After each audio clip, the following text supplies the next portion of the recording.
Hey, what's up everybody? Tarafdar back with a brand new video. Now we're going to talk about some of the things I want you guys to be aware of when you're thinking about the journey of becoming an entrepreneur.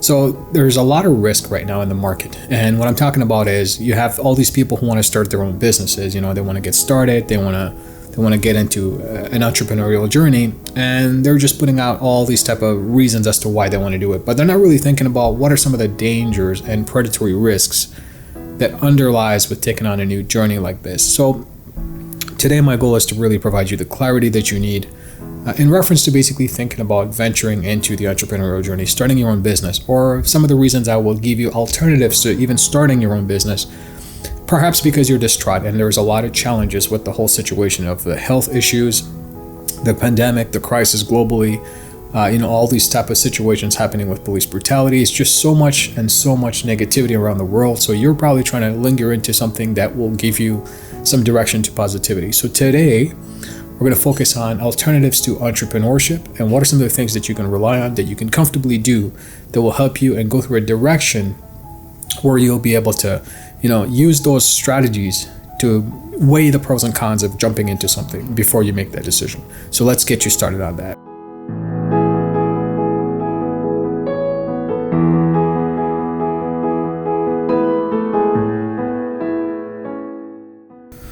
Hey, what's up everybody? Welcome to this video. Before you get started, in this channel we teach you about financial education, credit transformation, and financial transformation. So if you're interested in joining me and watching these videos as they come out to get the best knowledge possible, don't forget to subscribe and turn the notifications on to all, so every time there's new videos like these, you'll be first to be notified. And of course, don't forget to give this video a thumbs up as we move forward so that more people can get this content pushed out. YouTube algorithm does help with that. So with that said, let's talk about entrepreneurship and what are some of the strategies that you can actually follow, technically speaking, in reference to whether or not you should pursue entrepreneurship or it's something that you want to do and it's right for you. So there's a reason I'm telling you all this is because I've seen a lot of people who are thinking about, hey, this is no time to sit back and think about letting it go or going back to a job, and the 9-to-5 grind is really not, doing the job for me. So what are some of the things that I can do potentially, right? And this is where, you and I have to think about some of the rational ways of doing things moving forward. Now, is it true that, once you jump into a business, it does take a lot of time to nurture it, to bring it up to a stage where it's going to be healthy, where you're going to be profitable, and, it's instantly going to be worth it for you, right? So it does take time. We know that. That's the fact, and it's true. It does take time. Now, how long does it take? Now, that's another whole reasoning and question that we need to ask ourselves. Typically speaking, when you're starting an entrepreneurial journey, you have to at least minimum give it 5 years. The reason I say 5 years is because in order for a business to stay healthy, to make it profitable, 5 years is a timeline.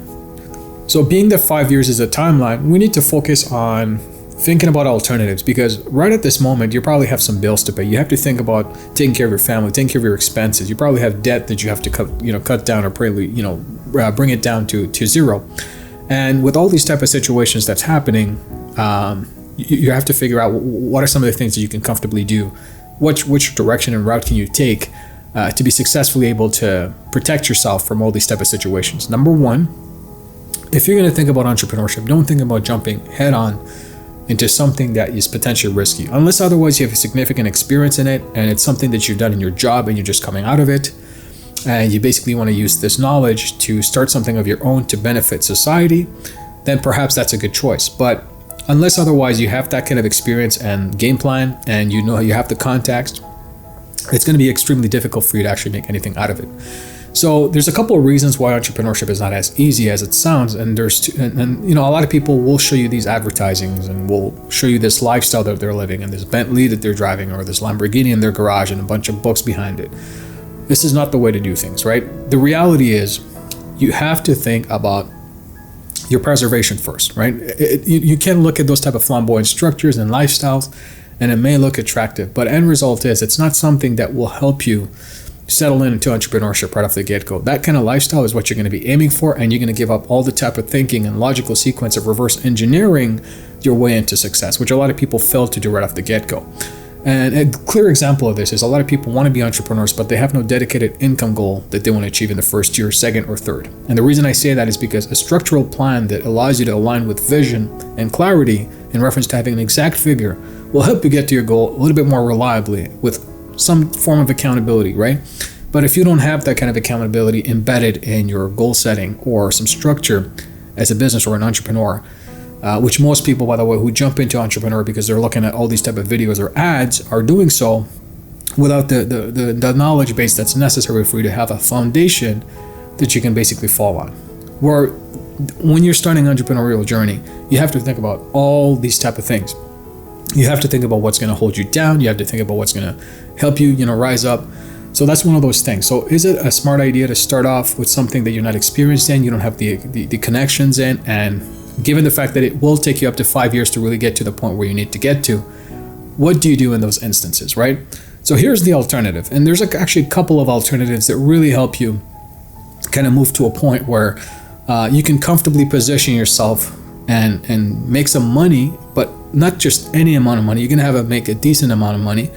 And then once you're comfortable at that level where your assets that you're building, which is your capital and your cash, is far more significant than your yearly salary, and is being able to provide for you, and you can use the extra, invest it, and let that investment really pay off your full-time job. That's when you know you're comfortable, right? So to reach that entrepreneurial journey is not going to get you there. But there's a way to do it, right? So the alternatives here is, number one, you actually can help support a business that already exists, that has the recommendations of the type of goal that you aspire to have, a successful business with a company that's successful, that has products and services that you always wanted to offer to your own customers perhaps, or had a dream of doing the same, and aligning yourself with that company and offering to go out and do the sales for them. And for example, if you can say, look, I'm going to bring you more customers, can you give me some sort of referral income or become an affiliate or partnership? And what's required for me to work with you to get your stuff distributed to other people? And the reason I say this is a good structure is because as an entrepreneur, anybody who's looking to start their own business, sales is a must, right? And the reason I say that is because if you don't know how to communicate the products or the product or service message very clearly to a person who's actually going to need it as concisely as possible with absolute clarity, to the point where that individual decides to take up on the offer, then there is no point in doing business. Because if you don't know how to have that level of communication, it's going to be extremely difficult for you to run a business successfully. So sales is a process which actually tests all angles of your communication, and it's going to help you kind of position yourself to the point where you're going to say, you know what, this is what I need to do. So again, don't jump into entrepreneurship right off the get-go unless you have a very credible track record with the right connections and contacts to jumpstart your career. Let's say skip all the 5 years of hard work and labor. Or essentially try to partner up with a company that is actually doing what you want to do, has credibility, has the track record, the client base, good reputation and contacts, and work your way through that by offering to help distribute their products and services, and align yourself with how they work, understand their systems and functions, and basically try to create an infrastructure for yourself where you can document that journey and eventually start your own journey of your own type of structure that necessarily doesn't align with competing with them, but has your own unique angle with, which will make it stand out in the marketplace, right? Your unique selling proposition, essentially. But with that said, the reason why we talked about that is because sales is a form of communication, like I said, that tests all your angles of communication and really gets you to start understanding the world of entrepreneurship. Because without sales, companies don't necessarily run. So this should be the core of when you're starting in business, is to do sales for other people so that you get the experience of knowing how to handle communications the right way, of understanding how to diagnose customers' issues properly. It's not about always going as a snake oil salesman and trying to sneak your way through it by doing some sort of crazy slick marketing or sales strategy, but it's really understanding problem solving. So sales, if you know how to do it properly and you know how to diagnose customer problems, you know how to communicate effectively, you're solving client problems, and you're offering solutions that are supposed to help the customer in a very credible way. So this is one of those things that you need to practice on before you jump into the entrepreneurial journey. Practice your sales skills by aligning yourself with another company that you can work with. The second alternative is find companies that are looking to exit. A lot of business owners right now, especially in these times and very difficult situations due to financial crisis and of course health concerns, are looking to retire, are looking to exit. A lot of these business owners don't necessarily have children who are interested in their businesses. There's many different reasons for that, family issues. We don't want to get too deep into it, but one of the biggest problems with that is that they don't have proper succession planning, which means that when they try to put up the business for sale, it can take them up to 2 years to sell. And if they're lucky, they'll get the valuation they're asking for, but at best, they're going to get half of what they're asking for. Now, taking 2 years to sell is quite a long time for a lot of these business owners. So what do we do as people who are basically listening to this video and are thinking of those alternatives. Essentially, we get into the situation where we take on the business for them. Their strategies, and we can actually buy into our position by offering some sort of advice to the company. We can help them with their sales, as we talked about, for the sake of helping ourselves build up that communication level. We can help them restructure the company, exit them out so that they don't have to be full-time, and eventually take a successful retirement by preserving the value of the company. Here's the problem. There's a lot of companies out there that want to exit and they have no choice but to leave the money on the table and walk away from their businesses due to this whole financial crisis. When that happens, basically there's hundreds of millions of dollars, and I would even go as far as say hundreds of billions of dollars actually being left on the table. So instead of starting something, why don't you take on from somebody who's looking to exit their business? Potentially they don't even want to sell it, but they just want a safe pair of hands who can take over and eventually structure out a position where you can retain equity in exchange for helping that person out. And it doesn't necessarily mean it's going to be a full-time thing, but it's a very high-paying thing. If you have equity in a company that's potentially 6 to 7 or even 8 figures, you basically did a shortcut of your 5 years of entrepreneurial journey, but right off the get-go got into something very lucrative. Now, finding those businesses, of course, a key and a challenge, but that is something that I do based on the mentorship program. So why am I sharing all this information with you guys, and why do I feel that I wanted to bring this message to you? It's because, number one, there's a lot of people out there who's saying, hey, you can start your own business, do this Amazon thing, do this drop shipping thing, do this online marketing stuff.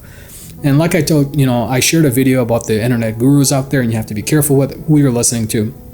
The biggest thing and advice when it comes to entrepreneurship is be very conscious about what type of information and knowledge you're absorbing and who you're listening to.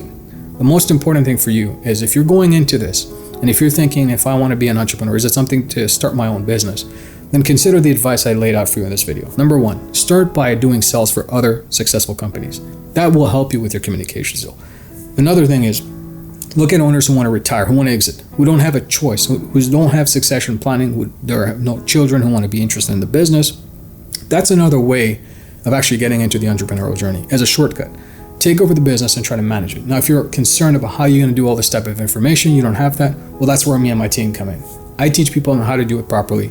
We structure companies, we turn around companies, we help them scale to a point where we can sell it to a healthy buyer who is a very lucrative investor, whose idea is to invest in companies like these, which I have a huge network of.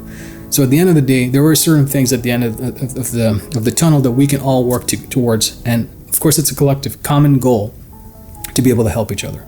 So I hope this video gave you some insights in reference to, hey, is the starting your own business journey something you want to consider? And if so, listen to this video for the advice that I just laid out for you. So at least you have some sort of direction, right? So if you decide that you do want to do that, at least you have this level of clarity, which you can work with. So I hope you guys enjoyed it. And if you did, don't forget to give it a thumbs up. If you agree with what I said, give it a yes in the comment section and say, yes, Ali, I agree that entrepreneurship is risky at the beginning, but there is ways that you can actually mitigate that risk. And with that said, if you haven't subscribed yet, consider subscribing, like I said, and turn the notifications on to all, so every time there's videos like these and more, you'll get to know first. This is your guide and mentor, Ali Tarafdar. Always a pleasure bringing you guys great content. Catch you guys in the next one. Bye for now.